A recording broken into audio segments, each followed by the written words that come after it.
Global skill development mission में आपका स्वागत है। आइए अब हम बात करते हैं माइक्रोसॉफ्ट एज के हब के बारे में। हब एक तरह से मेन्यू है जिसमें आपके पास काफ़ी सारे ऑप्शंस अवेलेबल हैं, जैसे कि यहाँ पे बुकमार्क्स के लिए स्टार वाला ऑप्शन, रीडिंग लिस्ट के लिए रीडिंग लिस्ट वाला ऑप्शन, हिस्ट्री और डाउनलोडिंग के लिए आप यहाँ से बुकमार्क्स देख सकते हैं, रीडिंग लिस्ट देख सकते हैं, हिस्ट्री देख सकते हैं और साथ ही अपने डाउनलोड को कलेक्शन भी यहाँ कर सकते हैं। आइए सबसे पहले देखते हैं कि बुकमार्क किस प्रकार बनाया जा सकता है। किसी भी पेज को बुकमार्क बनाने के लिए सबसे पहले उस पेज को खोल ले। जैसे मैं इस वेबसाइट को खोल लेता हूं यहाँ पे यदि आप इस वेबसाइट को एज अ बुकमार्क यूज करना चाहते हैं, बाद में इस वेबसाइट पे डायरेक्टली आना चाहते हैं, तो बस आपको स्टार पे क्लिक करना है। जैसे ही क्लिक करेंगे आपके पास देखिए यहाँ नीचे एक छोटा सा मेन्यू अवेलेबल हो जाएगा। विंडोज़ में बुकमार्क्स को फेवरेट्स कहा जाता है, तो यहाँ पे हम फेवरेट्स वर्ड का इस्तेमाल करेंगे। आप देखेंगे कि स्टार सिंबल जो है वो फेवरेट्स के लिए प्रयोग किया गया है। आप किस नाम से इस वेब पेज को दोबारा जानना या पहचानना चाहते हैं वो रख दें यहाँ पे। जैसे मैं यहाँ पे इसका नाम रख देता हूँ अलग से।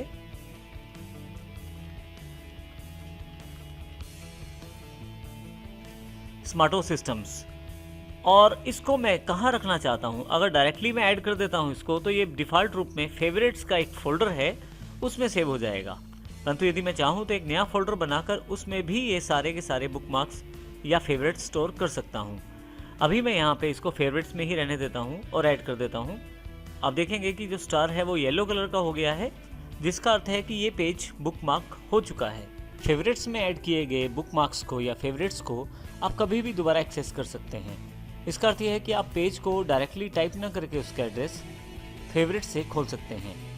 इसके लिए आप हब पे क्लिक करें। आप देखेंगे यहाँ पे आपके पास स्टार वाला ऑप्शन पहले से सिलेक्टेड है, और यदि नहीं है तो आप इसको क्लिक कर दें। नीचे की तरफ आपके पास फेवरेट्स बार और स्मार्टो सिस्टम के नाम से ऑप्शन है। ये दोनों चीज़ें फेवरेट्स सेक्शन के अंतर्गत हैं।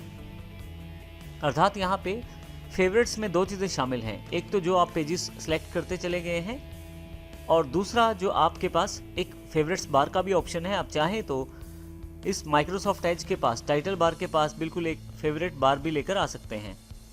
अभी सबसे पहले हम क्लिक करते हैं स्मार्टो सिस्टम पे। आप देखिए जैसे ही क्लिक करेंगे आपकी वेबसाइट दोबारा खुल जाएगी। परंतु यदि मैं चाहता हूं कि बार बार हब पे जाने की मुझे ज़रूरत ना पड़े, तो मैं इसके लिए फेवरेट्स बार का प्रयोग भी कर सकता हूं। हब पे क्लिक करूंगा मैं यहाँ से। आप देखेंगे यहाँ फेवरेट बार अवेलेबल है, जिसकी जानकारी मैं अभी दे रहा था। स्मार्टो सिस्टम वाली इस फेवरेट आइटम को मैं ड्रैग करते हुए फेवरेट बार में डाल देता हूँ। तो आप इस हब को यहाँ से क्लोज कर देता हूँ। आप देखेंगे कि यहाँ पे कोई भी बदलाव नहीं हुआ है। असल में हमें फेवरेट्स बार को ऑन करना पड़ेगा। फेवरेट बार डायरेक्टली यहाँ पे अवेलेबल नहीं है, तो इसके लिए आप मोर एक्शंस पे जाएं, सेटिंग्स पे जाएं, और यहाँ सबसे पहले जो एक ऑप्शन है शो द फेवरेट बार, ये ऑफ है। जैसे ही इसको ऑन करूँगा यहाँ से मैं, और फाइनली आप देखेंगे कि आपके पास यहाँ पे देखें एक लिंक अवेलेबल हो गया है स्मार्टो सिस्टम के रूप में। अब मुझे बार बार फेवरेट्स में जाकर स्मार्टो सिस्टम पे क्लिक करने की ज़रूरत नहीं है। मैं केवल यहाँ पे डायरेक्टली फेवरेट्स बार पे इस वेबसाइट के आइकन को पिन कर सकता हूँ और डायरेक्टली क्लिक करके यहीं से मैं खोल सकता हूँ। तो यहाँ मुझे बेनिफिट रहता है, मैं बार बार मुझे फेवरेट्स पे नहीं जाना, डायरेक्टली फेवरेट बार से मैं इसका प्रयोग कर सकता हूँ। हालांकि इसको मैं डिलीट भी कर सकता हूँ यहाँ से। इसके लिए मुझे सिर्फ राइट क्लिक करना है यहाँ पे और रिमूव करना है। जैसे ही रिमूव करूँगा मेरे पास ये लिंक हट गया है और फेवरेट बार से भी ये लिंक चला गया है। तो इस प्रकार हम फेवरेट्स का प्रयोग कर सकते हैं। फेवरेट्स के अलावा हम यहाँ पे रीडिंग लिस्ट का प्रयोग भी कर सकते हैं, जिसमें हम अपनी जितनी भी आइटम्स को पढ़ना चाहते हैं और अभी समय नहीं दे पा रहे, रीडिंग लिस्ट के जरिए उसको हम एक लिस्ट में लगा सकते हैं और बाद में किसी भी समय उसको आसानी से पढ़ सकते हैं। इसमें सबसे बड़ा बेनिफिट ये रहता है कि यदि आप माइक्रोसॉफ्ट अकाउंट से लॉगिन हैं और आपका डेटा यदि सिंक है, तो आप आसानी से दूसरी डिवाइस पर जाकर किसी भी दूसरी माइक्रोसॉफ्ट की डिवाइस से लॉगिन करके भी आप अपनी रीडिंग लिस्ट को वहाँ पे देख सकते हैं। रीडिंग लिस्ट पे ऐड करने के लिए मुझे फिर से इसी स्टार बटन को क्लिक करना है। आप देखेंगे कि हमने फेवरेट्स पे क्लिक किया था तो फेवरेट्स हमारे पास अवेलेबल हो गए थे, परंतु अब इसके साथ वाला बटन है रीडिंग लिस्ट को मैं पिक कर लेता हूँ यहाँ से। जो भी नाम मैं देना चाहता हूँ वो नाम यहाँ दे सकता हूँ और ऐड कर लेता हूँ इसको मैं। जैसे ही ऐड करता हूँ मेरे पास यहाँ पे कोई सूचना तो नहीं है, लेकिन ये मेरी रीडिंग लिस्ट में जाकर ऐड हो गया है।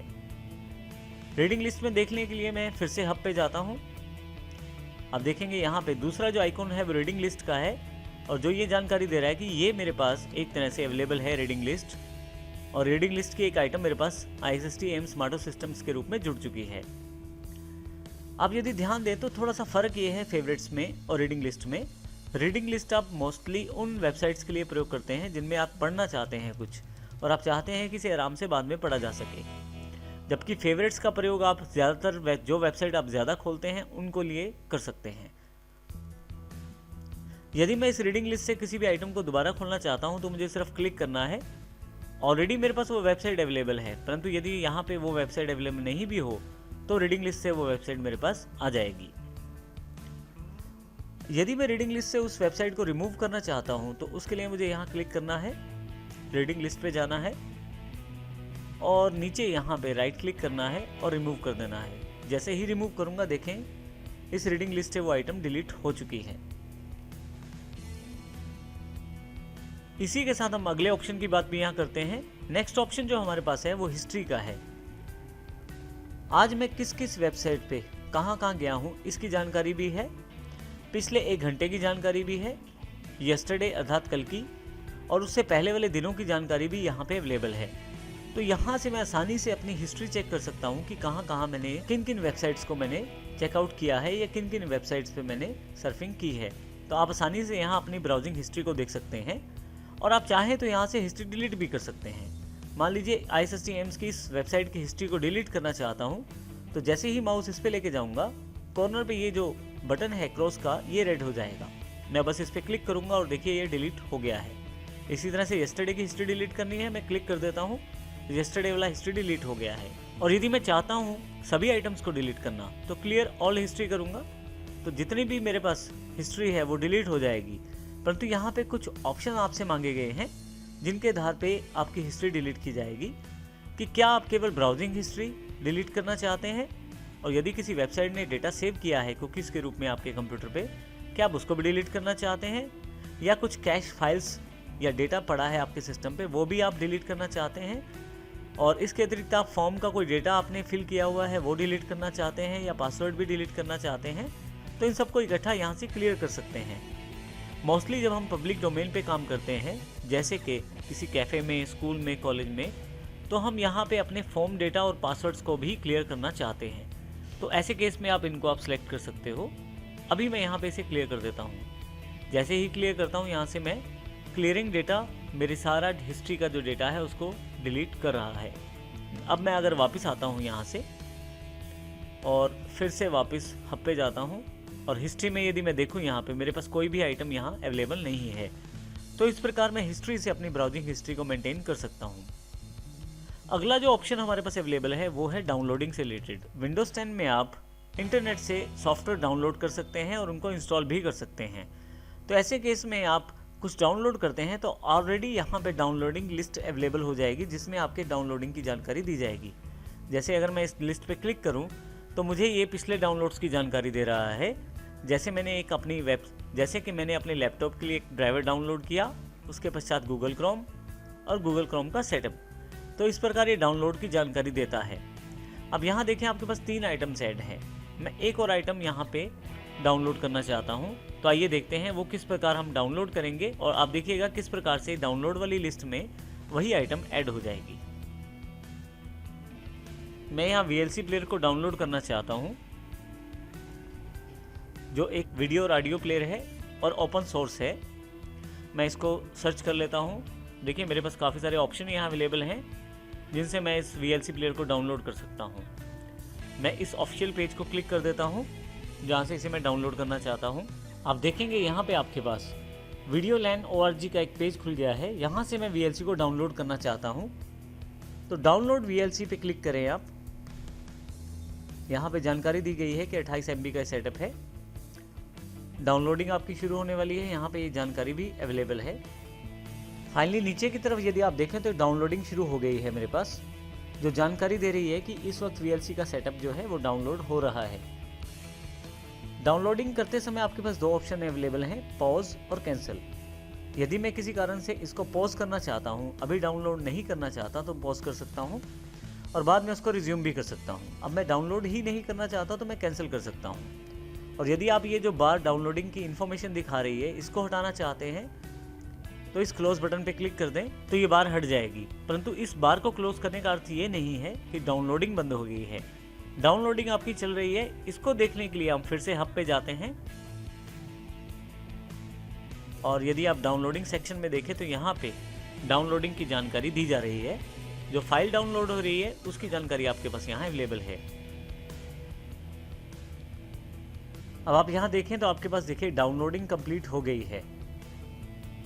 इसकी जानकारी आपको यहाँ डाउनलोडिंग बार से दिखाई जा रही है और साथ में यहाँ ये जानकारी दी गई है कि 100% सेटअप आपका कंप्लीट हो गया है। फाइनली जैसे ही ये कंप्लीट हुआ है आप इसको फोल्डर में भी जाकर देख सकते हैं और इसको यहाँ से इस प्रोग्राम को अपने सिस्टम पे इंस्टॉल भी कर सकते हैं। इंस्टॉल करने का ऑप्शन माइक्रोसॉफ्ट एज ने आपको स्वयं ही दे दिया है। यदि आप हब पे क्लिक करें और नीचे देखें तो आपके पास रन का एक ऑप्शन है, जिसका अर्थ ये है कि आप VLC प्लेयर के सेटअप को यहीं से रन कर सकते हैं। परंतु यदि आप ये देखना चाहते हैं कि किस फोल्डर में डाउनलोड हुआ है तो वो व्यू डाउनलोड से आप उस फोल्डर को भी देख सकते हैं। मैं यहाँ से इसे क्लोज करता हूँ। डाउनलोड को देखने के लिए आप यहाँ से ओपन फोल्डर पे भी क्लिक कर सकते हैं। मैं यहाँ ओपन फोल्डर क्लिक कर देता हूँ। आप देखेंगे यहाँ नीचे एक फाइल एक्सप्लोरर ओपन हो गया है, जिसमें मेरे पास जो भी सेटअप मैंने डाउनलोड किए हैं उनकी जानकारी अवेलेबल है, जिसमें से एक VLC प्लेयर भी है। मैं फाइनली इस विंडो को क्लोज कर देता हूँ। इस लिस्ट में से मैं डाउनलोडिंग आइटम्स को डिलीट भी कर सकता हूँ। अगर मैं यहाँ क्लिक करूँ तो देखिए ये जो आइटम है सिर्फ वो डिलीट हो गई है। इस तरह से ये अब यहाँ ये ध्यान देने योग्य बात है कि यहाँ से केवल मैं लिस्ट को डिलीट कर रहा हूँ। मेरे जो डाउनलोड्स हैं वो वहीं के वहीं हैं, अर्थात सिर्फ लिस्टिंग डिलीट हुई है, डाउनलोड्स डिलीट नहीं हुए हैं। तो इस प्रकार मैं इन चारों सेक्शंस का यूज़ कर सकता हूँ हब के अंतर्गत।